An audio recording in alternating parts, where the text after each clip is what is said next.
À vous tous, héros de votre vie en santé. Alors, je vous l'ai dit lors de ma dernière vidéo, j'avais envie de vous montrer que manger local, manger issu de circuits courts ou encore manger bio pouvait être quelque chose qui ne coûtait pas pour autant beaucoup plus cher. Donc je reviens d'un magasin bio, de circuits courts. C'est vrai que là, il regroupe pas l'entièreté, mais en tout cas une partie de production locale. C'est plus facile, c'est clair, parce qu'on a sous le même toit plusieurs productions et qu'on s'est trouvé évidemment soit du circuit court, soit au plus loin de l'européen. Donc moi j'ai eu envie de vous montrer quel est notre budget en fait, plus ou moins alimentation dans ce qui concerne les fruits, les légumes, la viande et ainsi de suite. Aujourd'hui je reviens principalement des fruits et des légumes. Demain j'irai à la boucherie pour chercher quelques produits. Ça me permettra aussi de vous montrer qu'un blanc de poulet industriel ou tout simplement un vrai blanc de poulet de ferme, ça n'a un peu rien à voir au niveau du poids, de la taille et ainsi de suite. Et alors aujourd'hui je veux surtout vous parler des fruits et des légumes.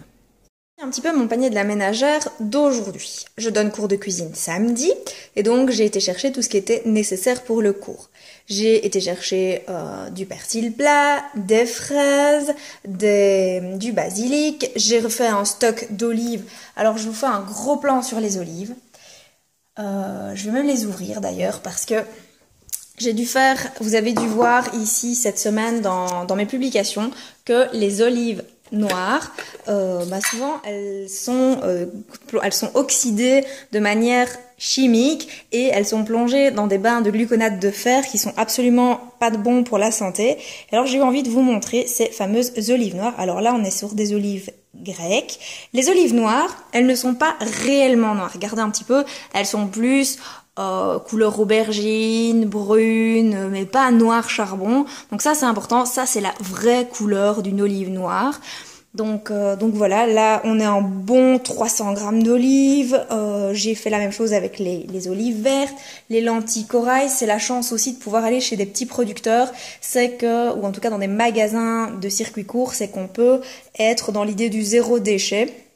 Donc voilà, j'ai acheté des avocats, des tomates, étant donné qu'on va faire un gazpacho, tomate fenouil. J'ai pris de l'ail, j'ai pris des carottes de différentes couleurs, des citrons, des avocats à profusion parce que j'aime beaucoup l'avocat et c'est une manière de faire découvrir que l'avocat, on peut l'utiliser dans autre chose que juste le manger comme ça. Ou alors moi j'ai été habituée dans mon enfance à manger les avocats avec de la mayonnaise.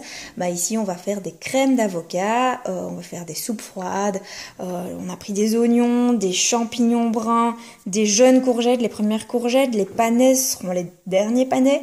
Les pommes, là aussi on est sur les dernières pommes, des bananes et je crois, ah oui, du fenouil aussi, les premiers fenouils. Regardez, ils sont super beaux, ils sont tout petits, ils sont juste magnifiques, ils viennent en plus d'un producteur vraiment pas loin de chez moi, mais pour lequel on n'a pas encore l'occasion d'aller dans les champs parce qu'ils livrent d'abord les petits magasins où ils ont des contrats avant de laisser le surplus à tout le monde, parce que ça aussi, vous pouvez toujours vous renseigner, il y a des endroits tout près de chez vous où vous avez la possibilité d'aller dans les champs chercher vos légumes.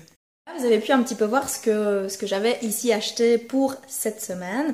Donc ici c'est plus prévu pour les cours de cuisine. Maintenant, sincèrement, ce que j'ai acheté ici, ça pourrait représenter une semaine pour nous. Alors à la fois de petit déjeuner, on pourrait faire un miam aux fruits avec des bananes, des fraises, les pommes, le citron qui sont là de toute façon. J'ai de quoi faire une semaine de souper en légumes.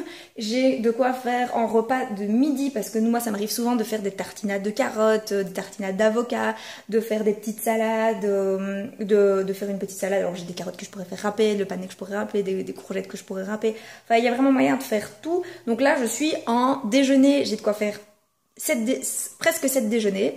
J'ai de quoi faire au moins 7 soupers rien qu'en légumes. Donc le souper, chez nous, les Belges, c'est le repas du soir. Je sais bien qu'en France, je pense qu'on appelle ça le dîner. Est-ce que c'est le fait que chez nous, à la campagne, on mangeait la soupe le soir avec du pain et qu'on appelait ça le souper? Enfin, peu importe, je suis pas certaine. Mais voilà, chez nous en Belgique, on appelle ça le souper, le repas du soir. Donc on a de quoi faire facilement 7 soupers. Donc globalement ici pour le repas de midi, les petits déjeuners et les soupers, il me manquerait que mes protéines animales pour si j'en voulais ou des protéines végétales. En plus j'ai des légumineuses mais je dois encore rajouter des féculents, c'est pas ce qui coûte le plus cher, ni les féculents ni les légumineuses. Et la viande, vu qu'on va à la ferme la chercher, c'est pas ça qui nous coûte le plus cher du tout.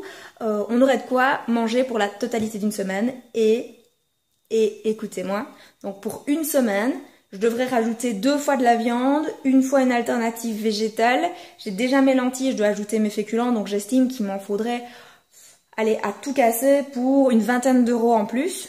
Et je suis très très large parce que je suis sûre qu'au niveau de la viande, je n'ai pas du tout pour ce budget-là. On est à 56 euros. Ce qui ferait que sur la totalité de ma semaine, donc juste là ici en fruits et en légumes, je suis à 56 euros. Je vérifiais juste ma feuille, oui je suis bien à 56 euros. On met les 20 euros en plus, ce qui me ferait un total du coup de 86 euros. Ok, vous allez me dire, il faudrait prévoir aussi les collations. C'est vrai qu'elles sont pas spécialement prévues dedans, donc on va dire 86, on va dire grand max 100 euros. Ben, on en a pour 400 euros pour le mois. Et je trouve franchement 400 euros en nourriture bio, issue de circuit court, c'est pas colossal du tout. Moi j'ai toujours été choquée dans les grandes surfaces, enfin j'ai pas toujours été choquée, j'ai une fois été choquée, mais ça m'a vraiment parlé, d'avoir une personne qui est à côté de moi. Moi j'allais juste chercher les langes de ma fille, et elle était en train de parler avec le caissier, et elle lui dit « Ah, j'en reviens pas, je venais chercher 3 trucs et j'en sors pour 100 euros. » Et en fait, c'est très représentatif de ce qui se passe dans les grandes surfaces. À l'heure actuelle, on est plutôt dans l'idée de j'achète, puis je fais un rayon, un deuxième rayon, un troisième rayon, et puis ah ça, je me souviens, il me faut, ah ça c'est sympa, ah ça c'est en promotion, ah oui ça il faudrait aussi. Et résultat, on a acheté plus que ce qu'on devait faire.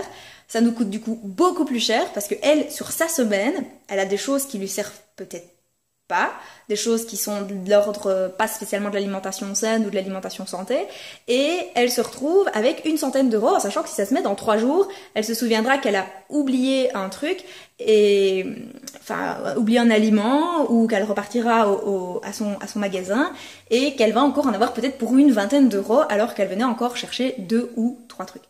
Donc voilà, moi ça c'est un truc, c'est un truc, c'est la 3e fois que je dis truc, mais c'est quelque chose qui m'a vraiment choquée de me dire, mais en fait on est vraiment conditionné, on est conditionné pour trop manger, pour trop acheter, et ça me dérange. Et c'est pour ça que j'ai décidé de partir dans les circuits courts et dans les magasins bio, parce que j'ai plus du tout d'achat compulsif. Et ici vous me dites, certains pourraient être choqués de voir que pour ceci, attendez je vous remontre un petit peu ce que j'ai, pour ceci il y en a peut-être pour 56 euros. Mais moi je suis pas du tout choquée parce que là-dedans, il y a que des aliments sains, il y a que des aliments santé, ce sont tous des médicaments naturels, parce que je vous rappelle qu'Hippocrate disait déjà il y a des milliers d'années que ton alimentation soit ta première médecine. C'est la première chose qu'on nous apprend en diététique, c'est la première chose qu'on nous apprend en médecine, et pourtant c'est la seule chose qu'on oublie et c'est la seule chose qu'on n'applique pas. Donc voilà, pour moi c'est essentiel de manger sainement. Imaginez le coût, essayez un petit peu si vous n'êtes pas convaincu du bio, parce que pour plein de philosophies, on peut ne pas être convaincu du bio, surtout grâce aux médias. On est des bons moutons pour ça, les médias ont l'art de nous mettre le doute sur le bio. Sachez que le bio, ça n'existe pas du 100% bio. Un aliment qui soit 100% sans pesticides, sans substances chimiques, tout simplement parce que nos sols sont pollués, parce que l'air est pollué, mais par contre, quand on achète du bio ou des circuits courts, c'est vraiment se dire j'achète le moins pire, le meilleur pour mon organisme et le moins pire pour mon organisme, mais aussi pour l'écologie, pour la santé de notre planète, parce que évidemment si notre planète va mal, nous on ne saurait pas aller bien non plus. Donc voilà, moi le bio, j'en suis convaincue dans l'idée que c'est le choix le moins pire qu'il puisse y avoir pour moi, pour mon organisme, pour ma santé et surtout pour ma famille. Après, que ce soit plus cher, il faut le vivre et il faut arrêter d'aller chercher du bio en grande surface.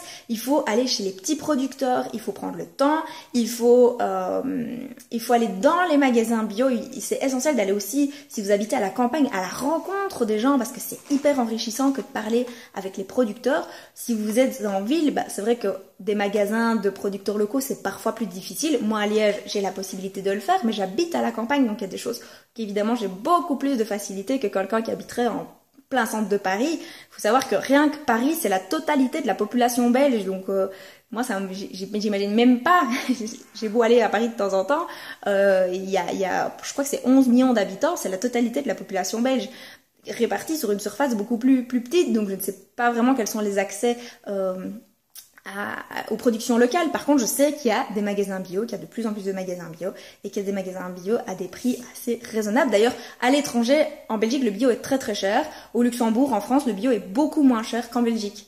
Donc voilà, si vous êtes un petit peu convaincu du bio ou que tout simplement vous posez des questions, vous avez envie d'apprendre à manger davantage de produits sains, de perdre du poids sans vous en rendre compte, d'augmenter votre vitalité, votre peps, votre santé, votre énergie au quotidien, il n'y a pas beaucoup de possibilités. L'alimentation, c'est vraiment un cocktail gagnant.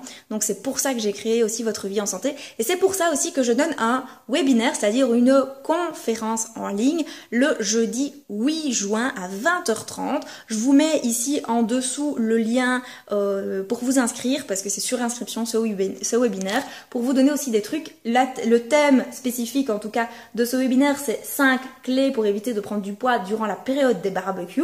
Parce qu'on rentre dans la période des barbecues, il fait meilleur, on aime manger des barbecues, et j'entends beaucoup de mes patients se plaindre qu'ils prennent du poids, tout simplement parce qu'ils n'ont pas les outils pour gérer le barbecue, qui pourrait être un repas, si pas sain, en tout cas moins pire que ce que l'on fait. Donc voilà, inscrivez-vous ci-dessous, le lien est en dessous, et au plus tard, au 8 juin pour ceux qui se sont inscrits, pour découvrir les 5 clés pour éviter de prendre du poids pendant cette période de barbecue et pendant les vacances.